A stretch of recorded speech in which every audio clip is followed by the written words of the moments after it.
Coming up on Juice and Java, it's the Young Woman Association Girls Summit. And our very own Charlie Goldberg will join us live from Brickfest. Plus, a major artist is performing in Syracuse today. We'll have everything you need to know. All of that and more. Juice and Java starts right now.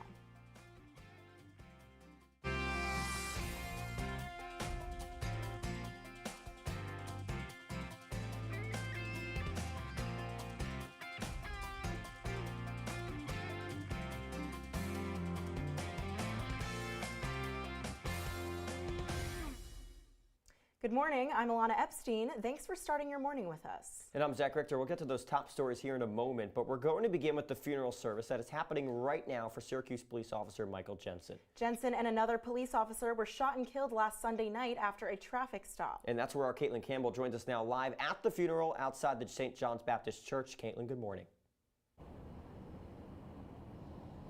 Good morning, Zach and Ilana. Yeah, that's right. I'm out here outside of the St. John Baptist Church here in Rome, New York for the funeral service for Officer Michael Jensen. Now, there was a motorcade around 10:45 or so this morning, but friends, family, other police departments from across the state and law enforcement as well gathered here a little bit earlier than that.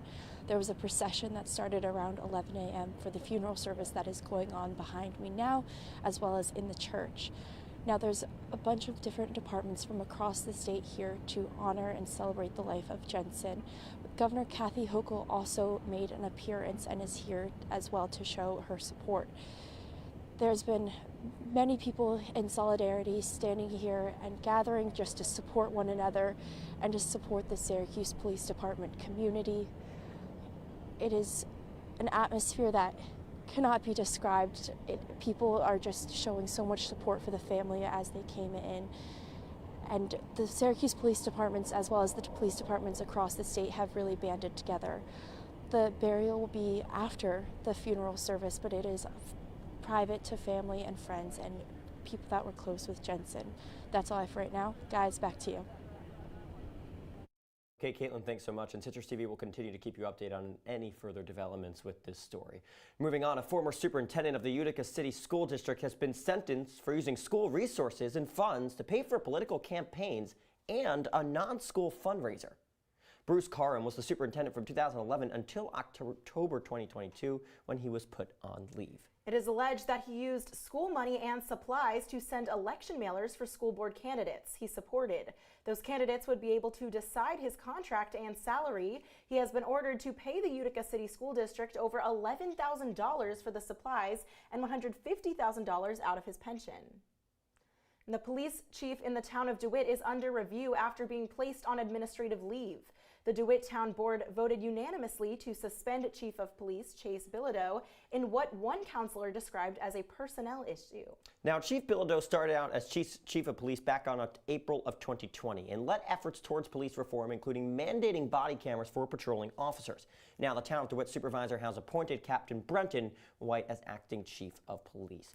And as we turn to the weather today, it's a little bit, for this time of year, temperatures aren't as warm as we might think, right? I know. I'm really upset about it, honestly. Like, I feel like the weather is super nice, and then it just keeps getting cold and rainy. I hope it gets better for the end of the semester. I know, especially when it's springtime. I'm like, I just want to wear shorts and relax in the sun. But I'm freezing. It's so annoying. I know, same. But Jude, Bazerman, please tell us the weather is going to be getting a little bit warmer. Well, Zach, Ilana, I'm right there with you. I really hope that it does get warmer, but unfortunately today, it's still a little bit chilly. To me, it really feels like it's October, kind of middle of the month of October, middle of the fall. Temperatures are chilly. It's getting closer to winter. It doesn't really feel like, it's mid-baseball season and the spring flowers are blooming. It's around 54 degrees today. Winds are coming in, so it's kind of chilly. It's going to feel more like 47 or 48 degrees.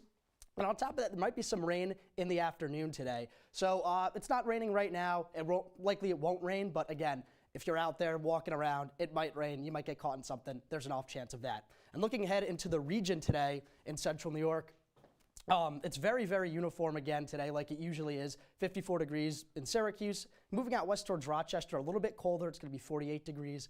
Up north in Fulton, it's going to be 51. Rome, 54. You kind of get the point. Very uniform temperatures all across the region today. No matter where you are, it's going to be that partly cloudy, sun just peeking through, and temperatures that really aren't as warm as we're used to seeing. And then we also have some traffic report here today. Besides the normal lane closures for I-81 all the way to 481, there's really no traffic at all today in Syracuse, so good driving. There won't be any traffic going around, no bumper-to-bumper traffic, not even any congestion, period. And then looking ahead into tonight, temperatures are going to continue to drop just a little bit. The chilly wind is going to continue as well, so that 46 is going to really feel like 41 or 42, but not that bad. And then there's really going to be no rain tonight, so that rain that might come in the afternoon, it's going to stop there. There's no chance of precipitation tonight. Zach, Ilana, back to you guys. Okay, Jude, thanks so much. Well, the Young Women's Association is hosting Girls Summit. Now, this is an all-day event dedicated to empowering young girls in science, technology, engineering, arts, and math. And Citrus TV's reporter Riley Fay tells us about the activities going on today. Now, Riley, what's the turnout for this event like? Thanks, Zach and Ilana. Right now I'm outside of ESF's Gateway building where 5th through 10th grade girls from Syracuse and Onondaga County are participating in Girls Summit, which is an event to get girls involved in STEAM activities. Today the girls will be participating in papermaking, food scientology, and coding. Winona Timmons from the Young Women's Christian Association says that this is an event to get girls involved in potential career opportunities. For young girls, the importance is showing them a different set of skills that they can take with them in their careers if they choose to go in various pathways of science, technology, and math. And I think these types of careers are very good for, you know, their economic and financial future. And so if they take an interest in it, in which we provide that interest, if they take an interest in it, I think it's a great career pathway. Well, about 75 to 100 girls were expected to come this morning. Today they will be participating in 4 out of 8 of the potential group stations, which take place for about 45 minutes. There's also a panel of women who are in the business of STEAM and a keynote address from a visiting ESF professor. This is an annual event hosted by the Young Women's Christian Association, and it is to empower young women and eliminate racism. From ESF for Juice and Java, I'm Riley Fay. Okay, Riley, thanks so much. Well, sticking up here on the Hill, the Black Celestial Choral Ensemble is hosting their anniversary concert today. The group was originally founded back in 1977 to provide a spiritual home for black students at SU. Now, the performance is starting in less than 3 hours in the main room of Hendricks Chapel. The choir has performed at venues across North America with support from their alumni group. They are now coming back to campus to celebrate their 47-year anniversary. The concert will last until 4 p.m. and is open to the public. And today marks the first day of the NBA playoffs. And after the play-in tournament, the first round of the 16-team playoff starts tonight with 4 matchups and continues with 4 more. The Boston Celtics finished with the best record in the league and have the 1 seed in the East, while the Oklahoma City Thunder are the 1 seed in the West. The winners of the first rounds move on to the conference semifinals. And guess what? That's not the only major playoff sports league starting today. The Stanley Cup playoffs also begin tonight as the New York Islanders take on the Hurricanes and the Toronto Maple Leafs take on the Boston Bruins. So I got to know, are you more of a NBA playoff fan or NHL playoffs? I got to say NBA, WNBA. I like basketball. It's very fun, fast-paced, you know, easy to watch, but I know you're a really big hockey fan, Zach. I am. But you're not as big as a hockey fan, you would say? I like it. I actually went to my first Syracuse Crunch game back in October, I think it was, and I really enjoyed it. Or not October. I don't think it was October. Maybe it was beginning of this semester. I really enjoyed it, though. I also like the more like fast-paced games, but I just love playoffs. Like, playoffs are the most exciting time of the year. Yeah, and there's so many viewers. Everyone's watching, you know, cheering on. Yeah, exactly. I love it. I love it so much. But before people watch the games, they can head to another event. A major Lego-themed event has been built in Syracuse. Brickfest is taking place today and tomorrow from the New York State Fairgrounds. Citrus TV's Charlie Goldberg joins us now live from the event. Charlie, good morning. All right, Syracuse, if you're a fan of Legos, this is the event for you, as right now at the New York State Expo Center, it's Brickfest 2024. And if you like life-size models, fun, games, activities, and all that much more, truly a sight to be seen here at the Expo Center. Now my guest at this time is an organizer for this event, Kalani Tran. Now, Kalani, it's an honor to have you here. You gotta tell me, is there truly an instruction manual needed to put an event like this together? How is it made? There indeed is one, actually. I know there's a lot of Legos here, and there's a lot. It looks like a lot of improvisation, but actually there's a lot of dedicated people at our office in Philly, as well as nationally across the states. We have a road crew contracted of around 20 people. They're from all over the U.S. But yeah, we've got a lot of hardworking people and processes that go into creating an event like this. For sure. Now these Legos are truly a sight to be seen. Tell me, when you travel with the Legos from site to site, how does that work? Do you take them down and put them back together, or do you just keep them really safe somewhere in a trunk? Yeah, exactly. It'd be a really laborious time to break down and set them all up. That's the magic of them is it looks like there's no internal supports or anything. They just look like they're built together, but they indeed are glued. We carry them around on pallet jacks so that we're able to easily transport them. We'll do shows back to back, weekend after weekend. So we definitely need an efficient and sustainable way to transport them. So we do end up loading them onto trucks and semis and stuff. We keep them safe. We harness them down. But yeah, we definitely have to pack them away for the shows. Well, it's a good thing they're glued because I've been getting really nervous close to this big guy. It seems like it'd be a lot of money to break apart. But last of all, tell me, what inspires you to make an event like this come to life? I think just seeing in my own youth, I was never attending an event like this. As a Lego fan growing up, I wish I had opportunities like these, just to interact with peers and those in my community who share a similar fascination with Lego. So just being able to set these up and see two different sets of kids from different backgrounds share a single hobby and interest for Lego, and that they can maybe remember that as they continue building and in their own careers. Maybe they'll end up master builders and see familiar faces in the community. I know there's Lego user groups, which are fan-made groups local to certain regions that will collaborate and organize together. So maybe I'm forming future bonds and roots among these groups. So, yeah. That sounds absolutely incredible. That's Kalani Trans. This is the New York State Expo, and this is BrickFest 2024. Thank you, Kalani Trans. Thank you. Okay, Charlie, thanks so much. And now we turn to an update to a story we first brought you last night. The man who set himself on fire outside the Trump trial in New York City has now died. The New York City Fire Department initially responded to reports of a person on fire yesterday. They transported him in critical condition to a nearby hospital. Now officials say the man did not appear to be targeting any specific person or group. New York State and Governor Kathy Hochul are taking initiatives to curb the amount of cannabis shops operating illegally in the state. It's estimated that there are currently 36,000 illegally operating shops, while there are only 100 licensed dispensaries. A new plan allows the Office of Cannabis Management to immediately shut down businesses if they are found to be operating illegally.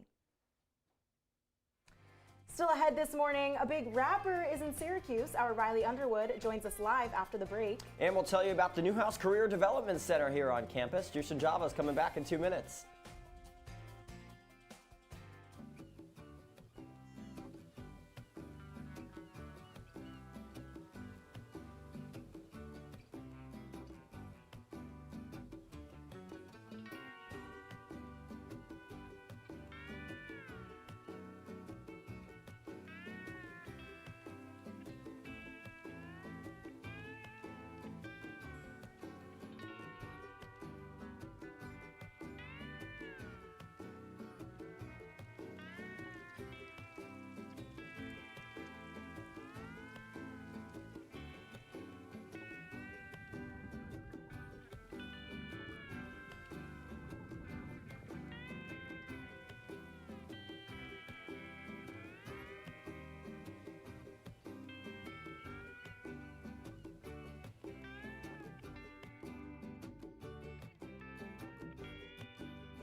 Welcome to my house.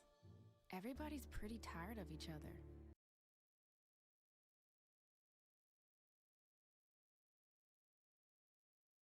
Welcome to my house. Everybody's pretty tired of each other.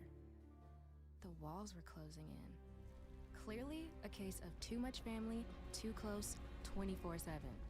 If this sounds like your house, try going someplace new. YourLifeYourVoice.org. You'll find lots of ideas to help you handle the family stresses of being confined to close quarters. YourLifeYourVoice.org. It could help you find a little more breathing room. Hey Bobo, do trees tell each other stories? I'm sorry, I'm afraid I don't know that. Hey, why don't we go find out? Listen.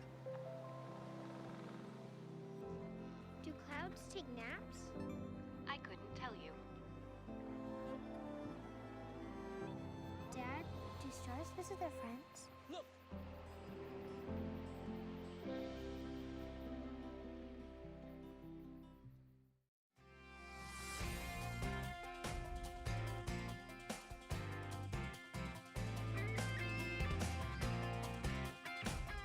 Back on Juice and Java, and speaking of what's hot, there's a big artist performing at the Westcott Theater today. That's where we find our Riley Underwood. Riley, it looks like everything is starting soon. How's it going over there? There's a big rapper in Syracuse today. DaBaby is in the 315, but there was a lot of turmoil when planning this event. The Mayfest was originally supposed to be at Castle Court, just north of campus, but now it's right here at the Westcott Theater. That was on request of the Syracuse Police Department because of the fallen officer Mark Jensen, whose funeral is today. They didn't have enough units to patrol the outside venue. That change was just announced 2 days ago. I'm now joined by Annie Claff, who was going to the concert, but not anymore. Annie, why aren't you going to the concert anymore? Well, if it was at Castle Court, it would have been a lot more convenient for me living on Madison Street and a lot closer, just an easy walk away. But now, I don't know, with the lacrosse game going on, there's other stuff for me to do, so not going anymore. So you were so excited. You two were telling me earlier you were so excited to go see DaBaby. Huge artist coming to Syracuse, but just wasn't worth it to come to Westcott Theater? Yeah, I don't know. I'm not the hugest DaBaby fan, but I think it's really cool for Syracuse and the people putting it together to get a huge name like that to come to campus. So it would have been cool, and it's still probably going to be great, but got other stuff to do. Yeah, and why do you think other students are feeling the same way? A little bit. I think seniors especially, just because it was so close to Castle Court, and that's where a bunch of seniors live. But I think there's still going to be a huge showing, and I think that it's also really great that they did move it out of respect for the funeral. Thank you so much, Annie, and there should be a lot of people there today. It's a sold-out crowd. The North Carolina native should have the 700 capacity, don't call it an arena, but Westcott Theater jumping for sure. Guys, I'm looking forward to it. Okay, Riley, thank you. Well, our consumer report is still ahead. The major news on TikTok this morning, and those numbers just coming in from Tesla. Plus, our sit-down interview with the Career Development Center. That's coming up right after this break.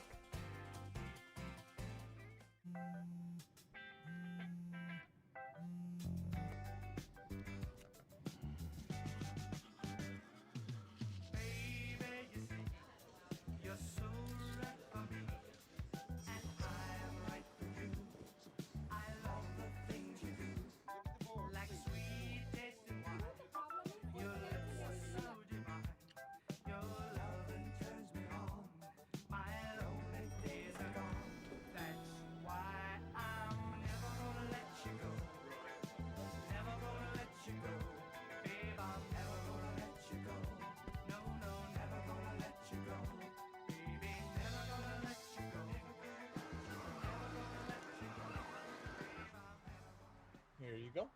Thank you. Thank you.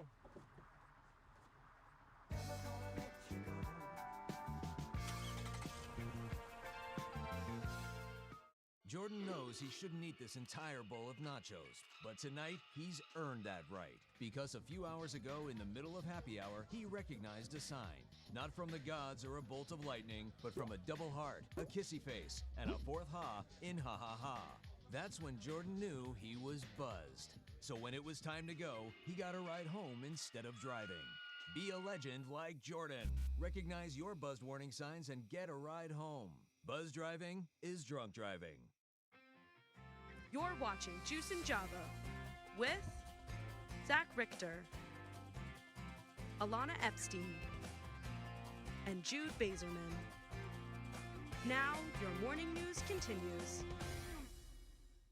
Welcome back to Juice and Java, and it's that time of year again where students are searching for summer internships or full-time jobs. Here to help ease our nerves is the Director of Career Development at Newhouse, Bridget Lichtinger. Bridget, it's so great to have you here. Thank you for joining us. Thank you so much for having me. I feel like I know you guys already. I see Zach and Ilana, so it really is a pleasure to be here this morning. Amazing. Well, it's so great to have you. So can you just start, for anyone who doesn't know what the CDC is, can you tell us, the Newhouse CDC, what do you guys do, and what do you offer to students? Sure. So the Newhouse Career Development Center is in room 313, Newhouse 3.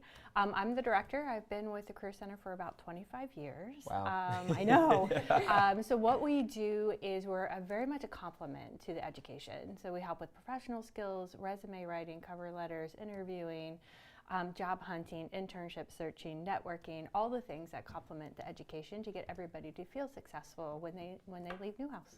So can you talk a little bit about the seminars that the CDC hosts? I know you touched on the job hunt there, and there's also like the resume workshops. So how often are those?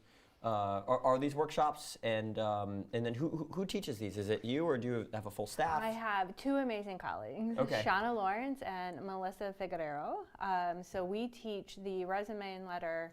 During the academic, we try to kind of schedule in like 5 to 6 or 7. The job hunt, a little bit more. Internship, the same. We offer in-person seminars because I feel like then that way we could really connect with students and ask the questions. But we know your schedules are busy. So we also offer a resources page specific to Newhouse students that they can go and watch the videos. The one thing that they don't have is the job hunt, because I want to see your face. So if you are a senior, a grad student, or even junior, we want you to kind of come to that seminar to really teach you the specifics and nuances of how to find a job in the communications industry. And speaking of the job hunt, I know you have to go through the job hunt to get to the Newhouse Network. So can you talk a little bit about what the Newhouse Network is for those who don't know? So we started actually the Newhouse Network in the probably early 90s. Wow. I know, it's been around that long. And it is an amazing database that alumni have volunteered to offer to answer, give advice to students, kind of mentor them. We always say it's wonderful that it is a volunteer database, and so to ensure quality, we want students to make sure they're attending our networking seminar so they can make the most out of utilizing that database. But the alumni are amazing on there. It's definitely a busy time of year. I'm sure a lot of students are looking for internships and jobs, and I know you mentioned the advice to go to the seminars, but what other advice would you give to students, especially at this point in the year? Breathe. I think a lot of it is to breathe, because there is, the one thing I tell students, if we haven't seen your materials, I need to see your resume and cover letter. I feel like I've seen yours. Chef's kiss, perfect. Because we want to make sure that they are on par for the competitive nature of this business. And we need to also make sure to know where you're looking, where you're struggling, how can we help you. And I always tell students, I can't help you if I don't see you. So make sure that you do an outreach, come see us, and then we can see where we can take you forward. It sounds amazing. Well, thank you so much for taking the Well, time thank to you join for us. having me. I really appreciate it. This is great. Well, coming up after the break, an update on mortgage rates. They're the highest they've been this year. And later, Jude Bazerman is back with your 5-day forecast. We'll be right back.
Welcome back to Juice and Java. We're back now with a consumer update. Congress is looking to pass a revised version of a bill which could ban TikTok in the United States. The bill would ban the hugely popular social media platform if it isn't sold to an American-owned company within 1 year. And working with the White House, the Speaker of the House, Mike Johnson, plans to package the bill with billions in foreign aid to Israel, Taiwan, and Ukraine. Now, the House is set to vote on the package in the coming days and send it to the Senate as early as next week. And Tesla is recalling close to 4,000 Cybertrucks due to issues with their accelerator pedals. Now, the National Highway Traffic Safety Administration said all Cybertrucks manufactured between November 13th, 2023 and April 14th would be recalled for repairs. The problem with these accelerator pedals came to light on social media earlier this week with a video of the issue gaining over 6 million views on X, the platform run by Tesla owner Elon Musk. Now, this recall contributes to a string of bad luck for Tesla, coming right after company-wide layoffs, decline in car delivery, and major drop in its stock prices. Mortgage rates are now at the highest level of the year. The average rate on a 30-year fixed mortgage is now more than 7% as of the beginning of this month, the highest level since mid-November. And one expert saying that the mortgage applications have increased by 5% despite the higher rates. And fluctuating inflation rates earlier this year caused a surge in home sales. Housing demand, though, is still lower than this time last year. Well, still ahead, your 5-day forecast is coming right up. We'll be right back.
Most party fouls are pretty dumb. But if you decide to drink and drive underage, you could lose your license and your freedom. Underage drinking and driving. The ultimate party foul. We're looking ahead to tomorrow morning. The temperatures are still going to be pretty chilly. Temperature at 9 a.m. when you wake up is going to be around 43 degrees. Again, going to be very similar to today, where those temperatures are not as warm as we usually see in April. And looking at our 5-day forecast here for this week, temperatures are going to be pretty much similar tomorrow and Monday as well. Tuesday, it's going to warm up pretty nicely. It's going to be up to 64 degrees, but then Wednesday, it's going to rain and it's going to be down to 51. Thursday's going to be the exact same temperature, but the sun's going to peek right through again. So it's going to be, again, decently normal week, I'd say, for April. Tuesday's going to be the best day to get outside. The sun's going to be peeking through the entire week, but we're going to have cloud coverage again, especially on Wednesday when it's going to rain. But there's going to be clouds in the sky the entire week, but it should be decently nice, nothing too bad in the forecast. Then, guys, it's trivia time. I know we were talking about how it was, a little chillier than we expected today for normal April temperatures, but the hottest temperature not just recorded in the United States, but recorded in the entire world happened in which one of these 4 states? What do you guys think? Ooh.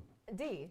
Yeah, I'm going to go with D too. Arizona? But I feel like that's like the basic answer, so I feel like it's wrong. But I mean, it could be Alaska, right? I'm going with D.